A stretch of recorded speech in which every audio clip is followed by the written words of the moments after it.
రాష్ట్రంలోని లక్షలాది మంది ఉద్యోగులు మరియు పెన్షనర్ల ఆర్థిక ప్రయోజనాలకు సంబంధించి ప్రభుత్వం నుండి ఒక కీలక సమాచారం అందుతుంది. గత ఏడాది కూటమి ప్రభుత్వం ఇచ్చిన హామీ మేరకు పెండింగ్ బిల్లుల కోసం 6,600 కోట్ల రూపాయలను విడుదల చేసిన సంగతి తెలిసిందే. అప్పట్లో విడుదల చేసిన నిధులతో పోలీస్ సరెండర్ లీవ్స్, సిపిఎస్ బకాయిలు మరియు కొన్ని అత్యవసర పిఎఫ్ అమౌంట్లు చెల్లించారు. ఇక ఇటీవల కాలంలో ఉద్యోగులకు సంబంధించి పెండింగ్ లో ఉన్న మెడికల్ రీయింబర్స్మెంట్ బిల్లులు నెమ్మదిగా జమ అవుతున్నాయి. ఇది ఒక మంచి పరిణామం. అలాగే రిటైర్డ్ ఉద్యోగులకు రావాల్సిన గ్రూప్ ఇన్సూరెన్స్ జిఐఎస్ మొత్తాలు కూడా ప్రస్తుతం క్లియర్ అవుతున్నాయి.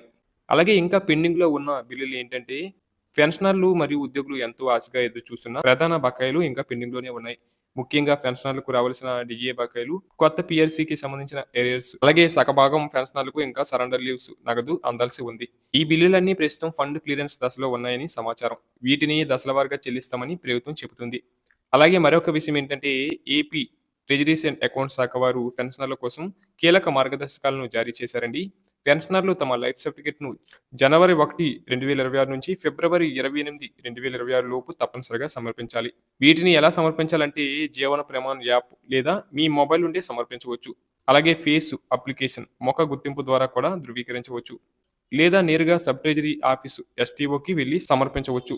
వృద్ధాప్యం లేదా ఆరోగ్య సమస్యల కారణంగా కదలలేని స్థితిలో ఉన్న పెన్షనర్ల కోసం ప్రభుత్వం మానవీయ నిర్ణయం తీసుకుంది. బయోమెట్రిక్ సరిగ్గా పడని వారు లేదా తీవ్ర అనారోగ్యంతో ఉన్నవారు తమ పరిస్థితిని సంబంధిత ఉప ఖజానా కార్యాలయానికి సమాచారం అందించాలి. అటువంటి వారి వద్దకు ట్రెజరీ సిబ్బంది స్వయంగా ఇంటికి వచ్చి లైఫ్ సర్టిఫికెట్‌ను ధృవీకరిస్తారు.